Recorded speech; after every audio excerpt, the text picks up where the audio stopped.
président du CND pour lui demander la tenue d'une session plénière extraordinaire à l'effet d'examiner principalement les problèmes qui minent le fonctionnement de cette institution.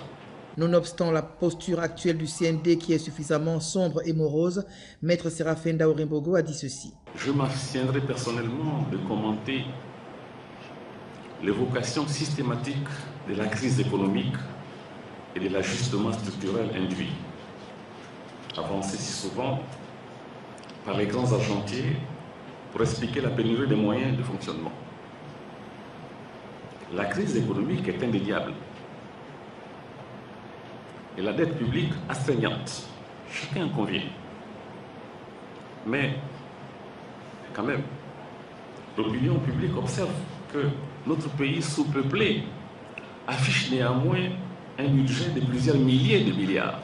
Autant de problématiques qui sont débattues au cours des travaux afin de permettre au bureau du CND de proposer au gouvernement des solutions idoines pour sortir le Conseil national de la démocratie de son enlisement actuel, car cet organe n'arrive plus manifestement à jouer le rôle qui est le sien sur l'échiquier des institutions de la République.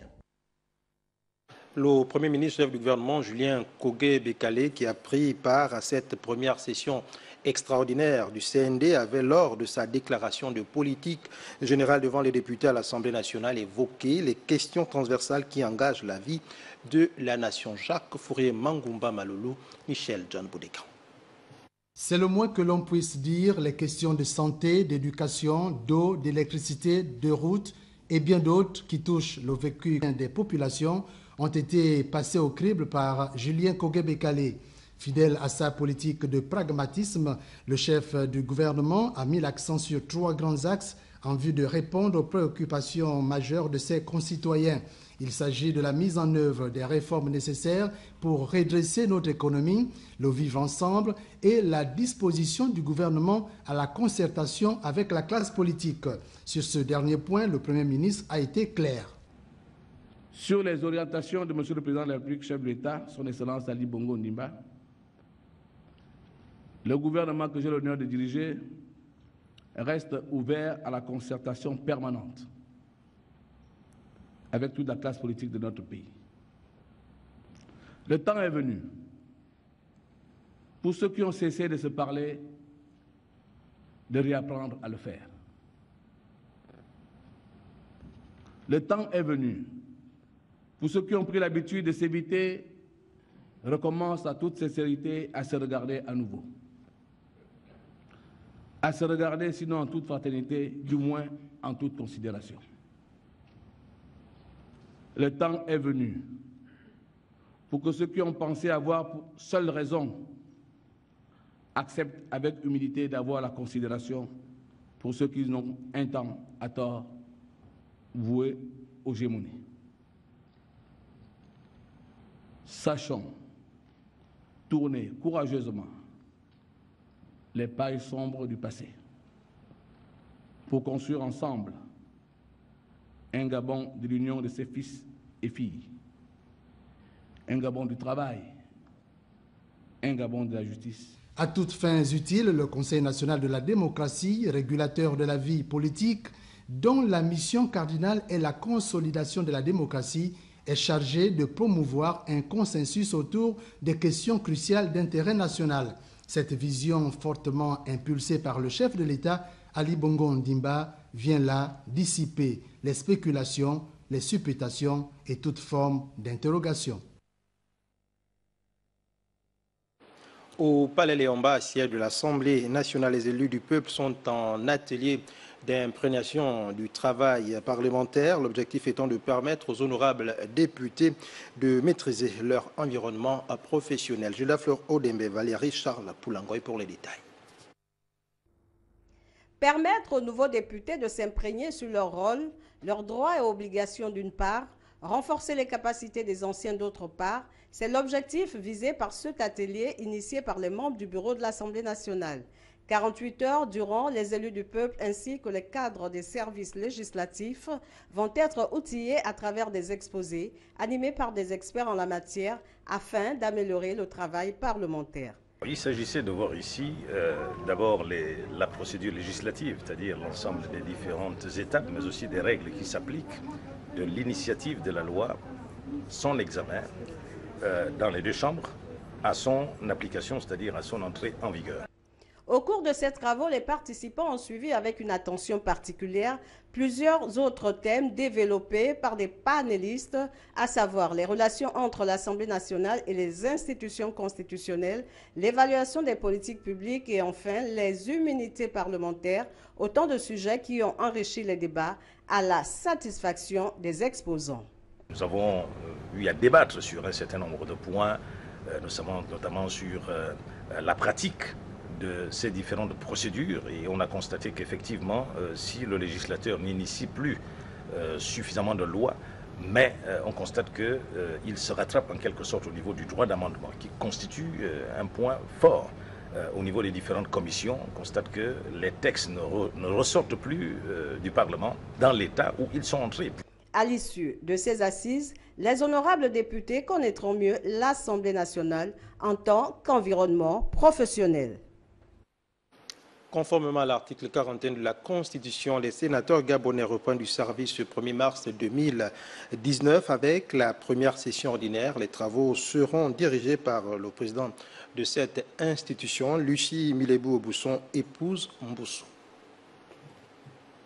Parlementaires, les vénérables sénateurs reprennent leurs activités ce vendredi 1er mars 2019 au palais Omar Bongo Ndimbassé du Sénat.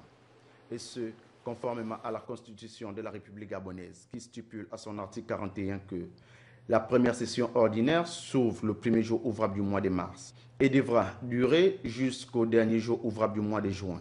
Cette session marque le retour du Parlement bicaméral au Gabon avec la reprise des activités au niveau de l'Assemblée nationale. Pendant les 4 prochains mois, les vénérables sénateurs vont s'atteler à l'examen des textes de loi. En toute logique, la dite session ordinaire, encore appelée session de loi, devrait porter sur l'examen des textes restés en suspens lors de la dernière session, mais aussi et surtout, les vénérables sénateurs devront entériner sur les décisions prises par le gouvernement lors des 2 derniers conseils des ministres. Avec l'examen de ce texte législatif, cette session ne sera pas de tout repos pour les vénérables sénateurs. La cérémonie d'ouverture de cette première session ordinaire de l'année 2019, prévue pour demain, vendredi 1er mars, aux environs de 10h30, sera marquée par l'allocution solennelle du président du Sénat, Dr Lucie Milebou Obousson, épouse Mboussou. Un discours qui lui donnera l'occasion de revenir sur les points saillants qui ont marqué l'actualité pendant la période d'intersession parlementaire, avant de fixer les grandes lignes pour ces 4 prochains mois. Il faut préciser que la dite session ordinaire du Sénat se tiendra exceptionnellement à huis clos demain à 10h30. Des kits scolaires pour les plus vulnérables de l'arrière-pays. Ce matériel a été remis au ministre d'État en charge de l'éducation nationale et de la formation civique, Michel Menga, par le représentant de l'UNICEF au Gabon. C'est un appui à l'amélioration de l'accès à l'éducation des enfants des peuples autochtones. Orchi Owele. Des kits mobiles, du matériel didactique pour près de 2000 élèves issus des peuples autochtones de Longounié, Logo et Vindo et du Wellington. Un don de l'UNICEF pour l'encadrement psychosocial et pédagogique des cycles préscolaires, primaires et secondaires. Remis ici au ministre d'État en charge de l'éducation nationale et la formation civique. Notre modeste contribution en fourniture scolaire participe d'une vision plus globale d'appui à l'amélioration de l'accès et de la qualité de l'éducation des enfants, notamment les plus vulnérables. Elle vise à soutenir l'action des enseignants et la résilience des familles dans certains villages pour permettre aux enfants d'apprendre dans des conditions didactiques et pédagogiques acceptables. Ce don permettra de contribuer à la scolarisation et la promotion du droit à l'éducation dans l'arrière-pays. Ce geste est symbolique, mais dense, parce qu'il exprime la volonté d'une institution internationale, en l'occurrence l'UNICEF, d'accompagner le ministère de l'Éducation nationale et de la formation civique, la volonté de faire de cette éducation dans notre pays une éducation inclusive, une éducation qui permet aux Gabonaises et aux Gabonais les plus démunis de pouvoir s'intégrer de façon rationnelle dans le processus de formation dans notre pays. Un appui social qui réjouit ici les représentants des bénéficiaires. C'est un geste qui me va droit au cœur, d'autant plus que lors de la création de MINAPIGA, le Mouvement national des peuples autochtones du Gabon, nous avons mis comme objectif premier scolariser le plus grand nombre des enfants autochtones. L'Organisation des Nations Unies pour l'enfance ne compte pas s'arrêter en si bon chemin. Elle entend multiplier plusieurs actions sociales pendant la durée de son cycle de coopération avec le Gabon. Un équipement à moyen roulant et du matériel didactique pour les entités sous tutelle du ministère des Transports et de la Logistique, un acte guidé par le souci de dynamiser ce secteur. Hendrik Bokoko et Victor Mondonga pour les détails. Jour de bonheur pour les entités sous tutelle qui se voient dotées d'un important équipement en matériel informatique et moyens de locomotion. Des véhicules flambant neufs remis tour à tour par le patron des transports et de la logistique aux directions concernées. 2 véhicules à l'Agence nationale de l'aviation civile, 2 à la Direction nationale de la météorologie, un bus pour l'Office national de la sûreté et de facilitation du Gabon et un 4x4 au bureau d'enquête incidents et accidents de l'aviation civile. Un appui conséquent du gouvernement qui arrive à point nommé. Nous avons reçu le pack informatique. C'est le plus important parce que c'est notre outil de travail. Nous sommes en train de jubiler. Je voudrais remercier ici le ministre en charge des Transports, M. Justin Doudangoy, mais aussi le chef du gouvernement, Julien Koké-Bekele, et bien évidemment le chef de l'État. Nous sommes très contents aujourd'hui, très ravis de cette dotation en termes de véhicules, les 2 véhicules, mais aussi une dotation en équipement informatique, des ordinateurs. Un rêve autrefois, une réalité aujourd'hui, rendu possible grâce à la perspicacité de Justin Doudangoy, soutenu en cela par les plus hautes autorités. Des instants mis à profit par le ministre des Transports et de la Logistique pour exhorter les directeurs généraux à veiller au bon usage de ces véhicules, non sans les inciter à œuvrer pour l'atteinte des résultats probants. Le pôle aviation est un pôle majeur dans l'accélération de la transformation du Gabon. Donc aujourd'hui, nous avons des performances que nous avons notées au niveau du secteur aviation, qui sont des performances qui vont demain ramener le Gabon dans le secteur de l'aviation internationale. Et il était question pour moi de renforcer les capacités opérationnelles des entités sous tutelle, avec la bénédiction bien sûr du Premier ministre du gouvernement qui a bien voulu nous donner une réponse favorable, et aujourd'hui nous matérialisons l'ensemble des engagements pris lors des différentes visites. Puis cet instant de communion marqué par l'arrosage en mode champagne des 10 véhicules. Cette dotation permettra sans nul doute aux entités concernées d'être plus efficaces avec en ligne de mire l'atteinte des conditions optimales de performance. Signature d'une convention entre l'ambassadeur du Japon au Gabon et la présidente de l'ONG en droit. Elle porte sur l'octroi de 26 millions de francs CFA au centre d'accueil pour les enfants en difficulté sociale d'Angonde. Charles Obamondo, Ludovic Bitegué pour les détails.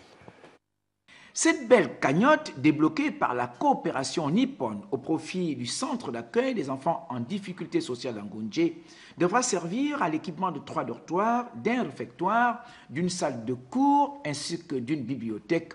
L'ambassadeur du Japon accrédité à Libreville, ravi d'avoir posé un acte d'une aussi haute portée sociale. Depuis plus de vingtaine d'années, nous avons réalisé ce genre de micro-projets dans divers domaines, éducation, santé, l'environnement et les affaires sociales.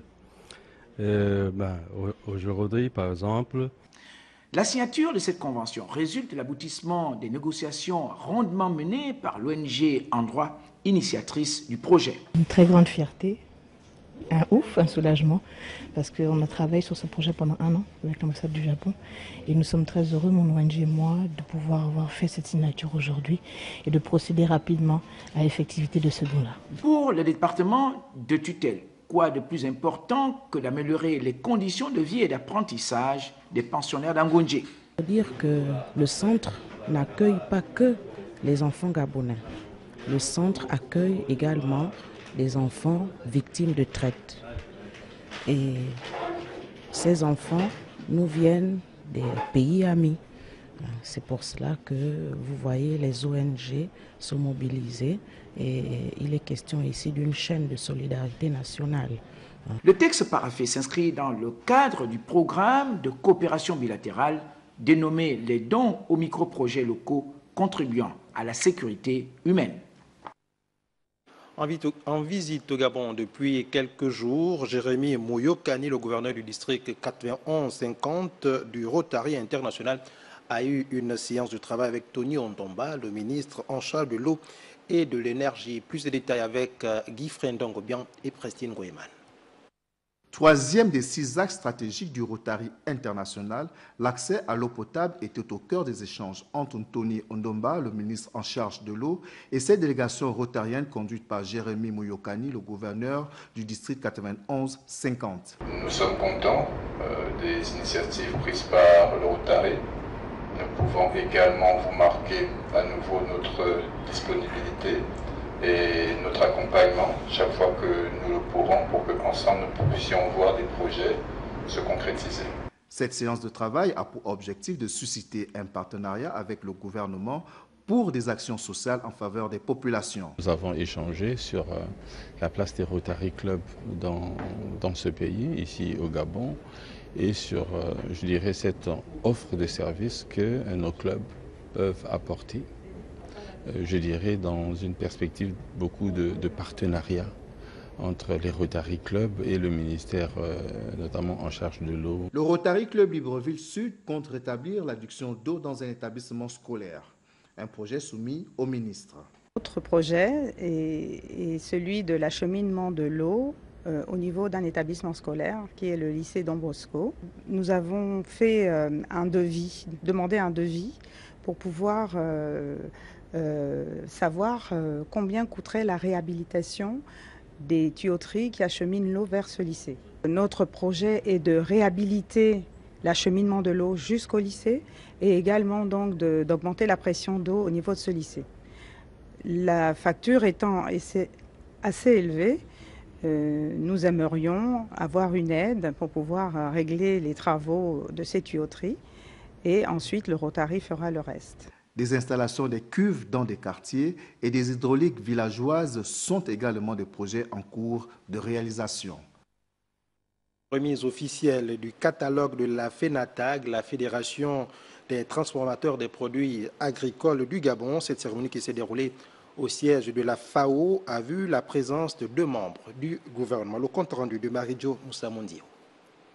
Les récentes réformes de la FAO ont exigé la mise en place des cadres de programmation pays dont le dernier en date signé avec le Gabon couvre la période 2017-2022 et définit 3 domaines prioritaires.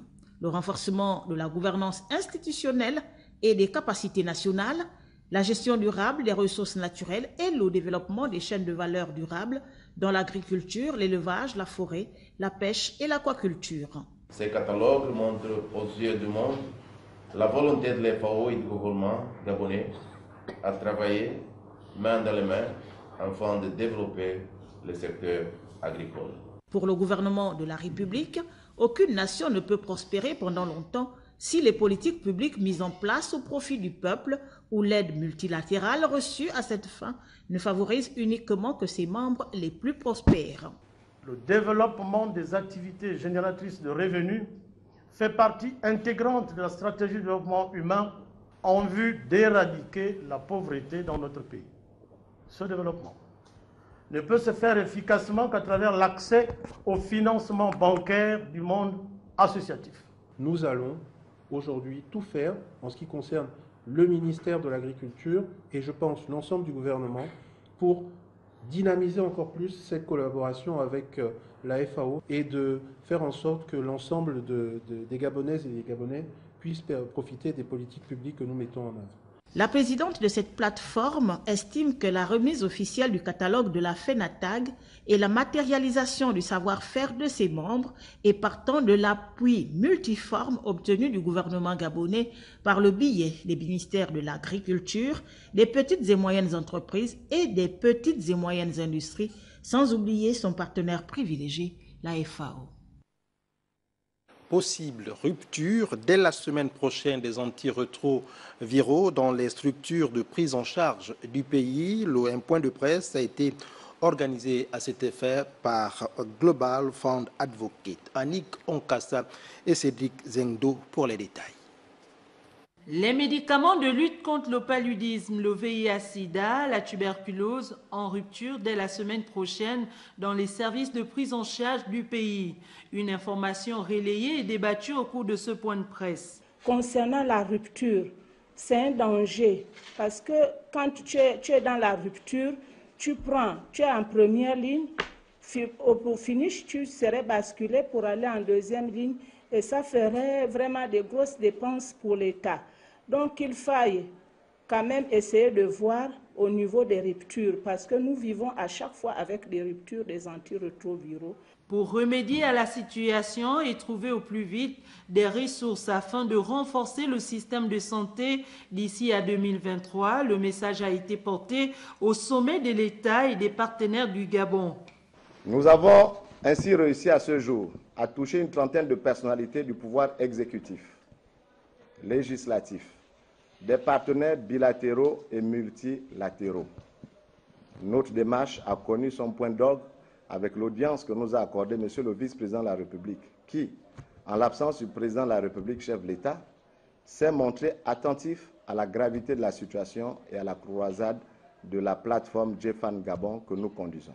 Le Global Fund Advocate Network va initier une tournée dans les 4 chefs-lieux de province. Objectif, sensibiliser et renforcer le plaidoyer auprès des opérateurs économiques, les leaders de communautés, notamment les associations coopératives et bien d'autres, sur l'intérêt de la santé au Gabon. Les femmes leaders de la Confédération nationale de management, autrement, se sont retrouvées pour parler du rapport de formation de la caravane de leadership féminin dénommée Canalef 2018. C'était en présence de plusieurs invités et des responsables des associations. Georges Kombila pour le point. À la suite de la caravane du leadership féminin organisée du 4 août au 29 septembre 2018, les femmes de la Confédération du management autrement étaient réunies. Il était question de présenter au public le rapport sur les outils nécessaires devant leur permettre de mieux affiner leurs projets d'entreprise. Elles étaient près de 2700. Le principe de la Confédération nationale de management autrement est de faire des formations. Nous existons parce que nous donnons le meilleur de nous-mêmes. Nous formons les femmes au Gabon et nous recevons des formations de l'étranger, des associations fédérées, pour pouvoir former la jeune fille mère et la jeune femme en milieu rural. Une rencontre qui aura permis de décerner des prix honorifiques titrés meilleur organisateur, meilleure mobilisation et celui du coup de cœur à la vice-présidente de l'appel de 1001. On est de tout cœur pour ce prix parce que vraiment on ne s'y attendait pas. On a participé à la création de cette caravane pour le leadership au féminin avec la CENAMA et on est vraiment contente qu'une autre association nous décerne un prix. Femmes outillées pour la gestion de la cité, sur le thème du rapport de formation présenté au public qui a ici René Ibouda à la tête de la Confédération nationale du management autrement.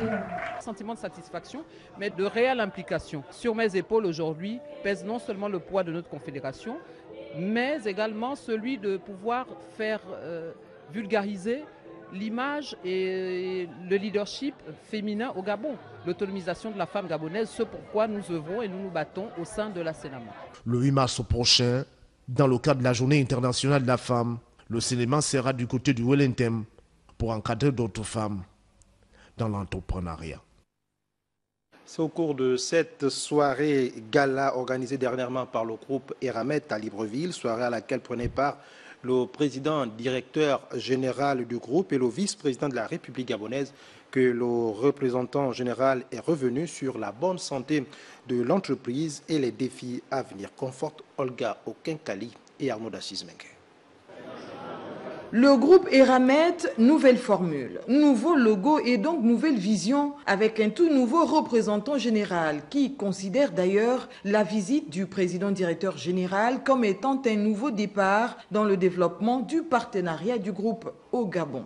Le choix d'avoir fait cette première réunion, je veux dire, décentralisée ou délocalisée du COMEX d'Eramet au Gabon n'est pas anodin. Pour nous, c'est un grand honneur qu'ils aient choisi de venir au Gabon. Et je crois que la réunion de ce soir, le cocktail de ce soir, qui a été également l'occasion de recevoir de très nombreuses personnalités du Gabon, dont son Excellence le vice-président de la République ou le ministre de l'énergie et de la valorisation et de l'industrialisation minière, démontre également l'importance pour le gouvernement gabonais et pour l'ensemble de la communauté gabonaise du partenariat qui existe entre l'État et Eramet. Se retrouver pour la première fois sur le site, au plus près des salariés gabonais du groupe Eramet, revient à placer l'homme au centre de l'activité de la société. Le cœur du développement de l'entreprise, c'est la ressource humaine. Rien ne se fera sans les hommes et tous les progrès que nous avons accomplis aujourd'hui sont le résultat d'efforts très importants réalisés par nos équipes, par l'encadrement, mais aussi par l'ensemble des employés et ouvriers du groupe Eramet au Gabon. Le sujet principal qui nous tient à cœur, parce que c'est la base de tout, c'est effectivement d'assurer la sécurité au travail de l'ensemble des personnes qui travaillent sur nos sites. Nous avons déjà fait beaucoup d'efforts, nous avons fait beaucoup de progrès. Cela étant dit, nous sommes encore loin de l'objectif du zéro accident. Le sujet de la RSE, c'est évidemment également un sujet extrêmement important. C'est un des piliers de l'ambition d'Eramet au niveau mondial et tout particulièrement donc ici au Gabon. L'engagement des autorités du groupe à travers ses structures opérationnelles de la Comilog et de la CETRAG demeure alors intact vis-à-vis du pays d'accueil, le Gabon. Signature cet après-midi au Palais des Sports de Libreville du contrat du sélectionneur national, le sélectionneur donc des Panthères du Gabon. L'acte a été posé entre Daniel Cousin et Alain-Claude Bilebinze, le ministre d'État en charge des sports. Charles Ogola pour les détails. Un contrat en bonne et due forme pour le sélectionneur national des Panthères du Gabon et son staff technique. Le ministère des Sports, la Fédération gabonaise de football et Daniel Cousin sont désormais sur la même longueur d'onde. La sérénité est donc de retour dans la tanière des Panthères. Cet acte qui vient désormais chasser les nuages noirs qui planaient autour de la qualification de notre équipe nationale à la prochaine Coupe d'Afrique des Nations. Toutes les parties concernées ont donc fait preuve de maturité pour arriver à ce résultat.